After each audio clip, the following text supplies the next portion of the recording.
In this video, we'll talk about electrical transformers and how to use one to power your projects. So, let's get started. Transformers have different shapes and sizes depending on their applications.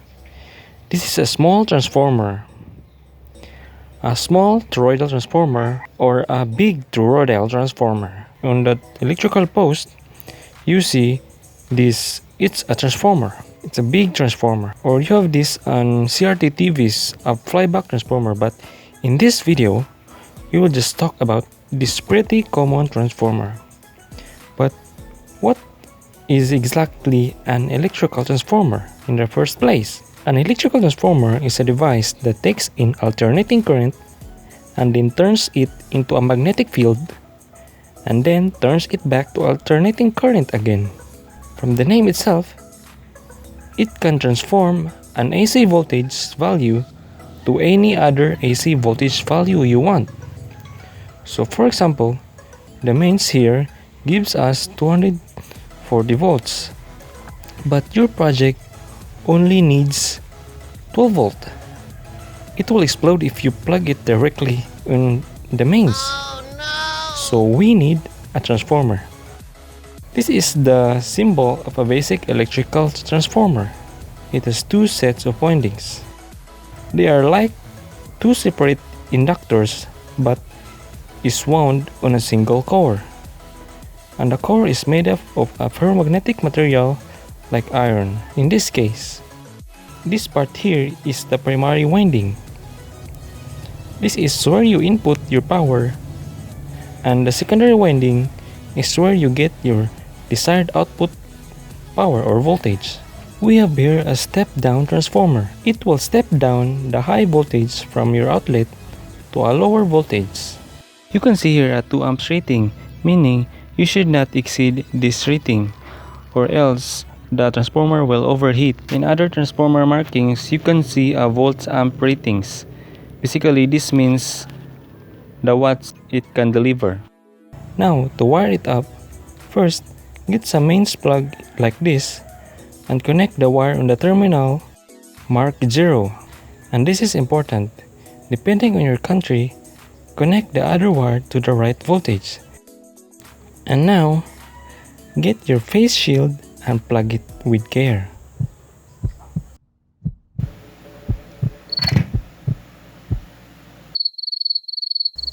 So if nothing happens, we can now proceed. And by the way, high voltage can kill you, so you should be careful not to touch the wire on the primary because it's live. As you can see, using this tester, it lights up, meaning it electrocutes you. And to make sure, test the body of the transformer if it's live too.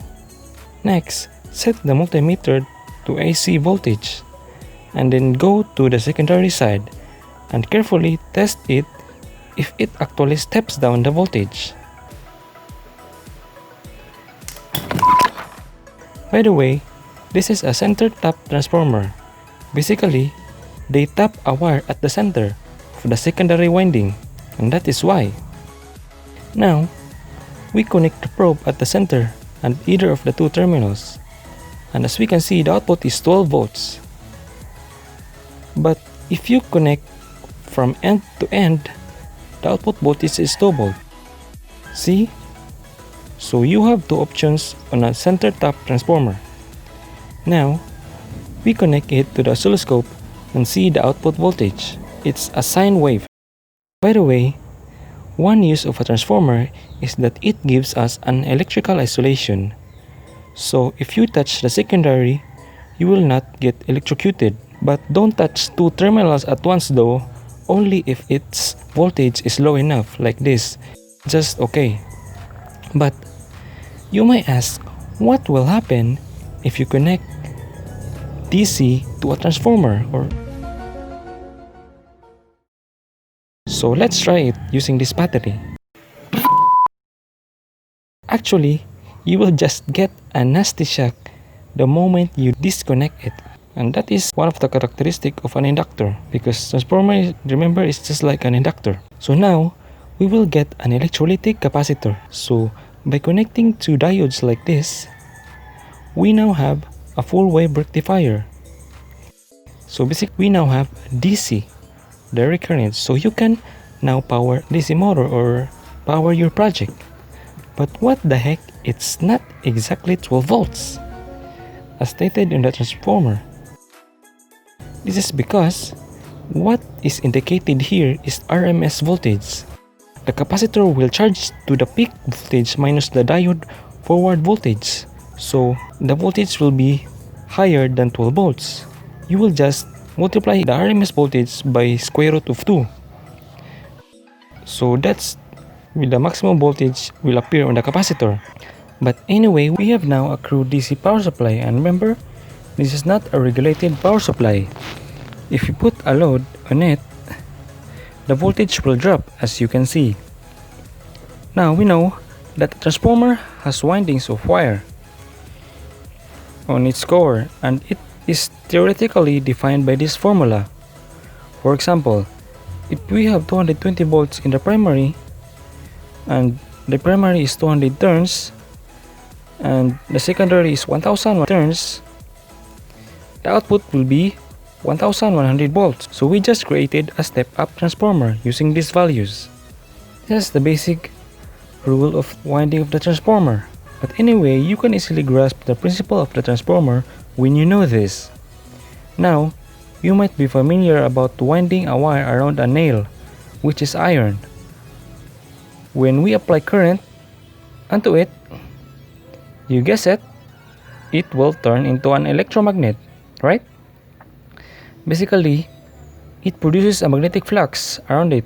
So just like in the primary of the transformer, it functions like an electromagnet. But because we input AC or alternating current, the magnetic field is changing according to its frequency.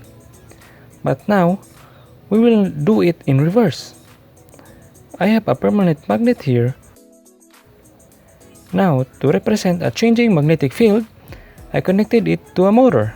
So we connect the terminals on the oscilloscope.